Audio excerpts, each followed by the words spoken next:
जय हिंद दोस्तों, मेरा नाम है जय और मैं आप सभी का एक बार फिर से वेलकम करता हूं आपका अपने YouTube channel the learning field पर।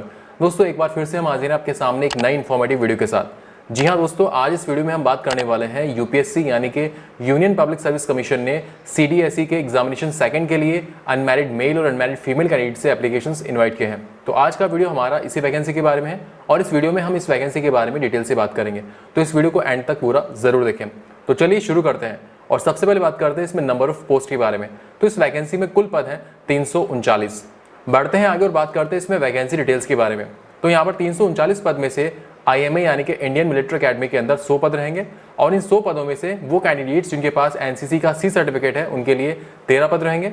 इसके अलावा आईएनए यानी कि इंडियन नेवल एकेडमी के अंदर कुल 22 पद हैं और इन 22 पदों में से जिन कैंडिडेट्स के पास में एनसीसी का सी सर्टिफिकेट है उनके लिए 3 पद रहेंगे। इसके अलावा एयरफोर्स एकेडमी के अंदर 32 पद हैं और इन 32 पदों में से भी जिन कैंडिडेट्स के पास में एनसीसी का सी सर्टिफिकेट है उनके लिए 3 पद रहेंगे थ्रू एनसीसी स्पेशल एंट्री। और इसके अलावा officers training academy male candidates के लिए 169 पद हैं और officers training academy female candidates के लिए कुल 16 पद हैं। तो इस तरीके से कुल मिलाकर यहाँ पर आपके 339 पद हैं। तो ये हो गई यहाँ पर इसकी वैकेंसी डिटेल्स। अब बढ़ते हैं आगे और बात करते हैं इसकी इंपॉर्टेंट डेट्स के बारे में। तो इसके ऑनलाइन एप्लीकेशन 18 मई 2022 से शुरू हो चुके हैं और इसका फॉर्म फिल करने की लास्ट डेट है 7 जून 2022। अब हम बात करेंगे यहाँ पर आपके एप्लीकेशन फी के बारे में।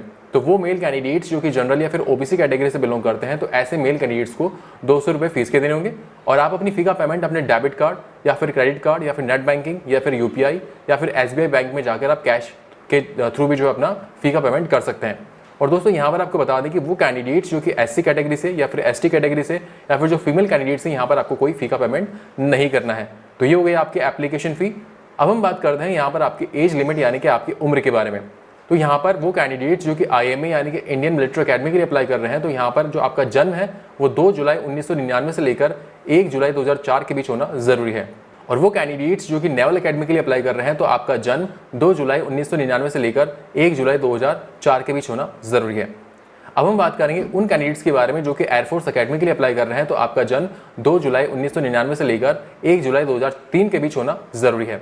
दोस्तों यहाँ पर आपको बता दें कि ऐसे कैंडिडेट्स जिनके पास में valid and current commercial pilot licence है तो ऐसे कैंडिडेट्स को एयरफोर्स एकेडमी के अंदर जो अपर एज लिमिट है वो 26 साल तक रहेगी।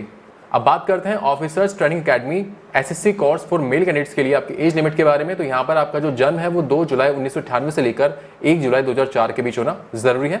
और अब बात करते हैं officers training academy SSC course for female candidates के लिए एज लिमिट की बात करें तो यहाँ पर आपके जो जन्म है वो 2 जुलाई 1998 से लेकर 1 जुलाई 2004 के बीच होना जरूरी है।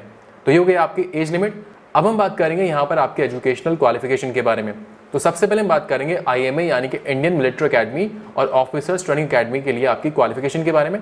तो यहाँ पर जो है आपको भारत सरकार द्वारा मान्यता प्राप्त किसी भी यूनिवर्सिटी से आपको ग्रेजुएट होना जरूरी है किसी भी स्ट्रीम के अंदर। अब हम बात करेंगे इंडियन नेवल एकेडमी के लिए आपकी एजुकेशनल क्वालिफिकेशन के बारे में। तो इसके लिए अप्लाई करने के लिए आपको जो है भारत सरकार द्वारा मान्यता प्राप्त किसी भी यूनिवर्सिटी या फिर किसी भी इंस्टीट्यूट से आपके पास इंजीनियरिंग के अंदर डिग्री होना जरूरी है। और अब बात करते हैं एयरफोर्स एकेडमी के लिए आपके एजुकेशनल क्वालिफिकेशन के बारे में। तो एयरफोर्स एकेडमी के लिए अप्लाई करने के लिए आपके पास जो है भारत सरकार द्वारा मान्यता प्राप्त किसी भी यूनिवर्सिटी से आपके पास ग्रेजुएशन कंप्लीट होनी चाहिए। दोस्तों ग्रेजुएशन होने के साथ ही साथ आपके 12th लेवल के अंदर यानी कि 12th क्लास के अंदर आपके फिजिक्स और मैथमेटिक्स सब्जेक्ट्स भी होना जरूरी है। तो यहाँ पर या तो ये क्वालिफिकेशन हो या फिर आपके पास बैचलर ऑफ इंजीनियरिंग डिग्री होना जरूरी है।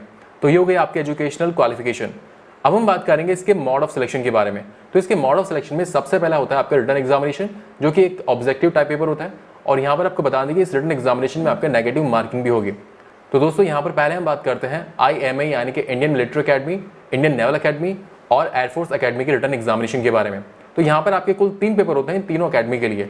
सबसे पहला होता है इंग्लिश का जिसमें कुल 100 नंबर के क्वेश्चंस आते हैं। दूसरा आपका होता है जीके का, इसमें भी 100 नंबर के क्वेश्चंस आते हैं। और तीसरा आपका होता है एलिमेंट्री मैथमेटिक्स का, इसके अंदर भी 100 नंबर के क्वेश्चंस आते हैं। इन तीनों ही पेपर को करने के लिए आपको 2-2 घंटे का समय दिया जाता है। अब हम बात करते हैं ऑफिसर्स ट्रेनिंग एकेडमी के लिए आपके रिटन एग्जामिनेशन के बारे में। तो इसमें आपके 2 पेपर होते हैं इंग्लिश का और जीके का। दोनों ही पेपर 100 नंबर के होते हैं और दोनों ही पेपर को करने के लिए आपको 2-2 घंटे का टाइम दिया जाता है। तो दोस्तों ये हो गया इसका written examination. Mode of selection में रिटन एग्जामिनेशन क्लियर करने के बाद में आपका अगला स्टेप होता है एसएसबी इंटरव्यू। दोस्तों अगर आप एसएसबी इंटरव्यू के बारे में ज़्यादा जानकारी चाहते हैं तो आपको बता दें कि हमने एसएसबी इंटरव्यू के बारे में एक डिटेल सेपरेट वीडियो बना रखा है जिसमें कि 5 दिनों तक चलने वाले इस इंटरव्यू में कौन कौन से टेस्ट होते हैं उनके बारे में डिटेल से बताया गया है। तो ज़्यादा जानकारी के लिए आप वो वीडियो देख सकते हैं।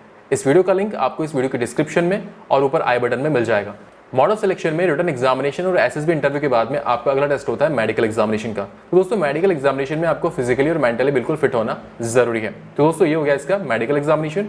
अब फाइनली हम बात करेंगे कि आप इस वैकेंसी के लिए कैसे अप्लाई कर सकते हैं। तो इस वैकेंसी के लिए अप्लाई करने के लिए यूपीएससी की वेबसाइट www.upsconline.nic.in पर जाकर आप इसका फॉर्म फिल कर सकते हैं और इसका फॉर्म फिल करने की लास्ट डेट है 7 जून 2022।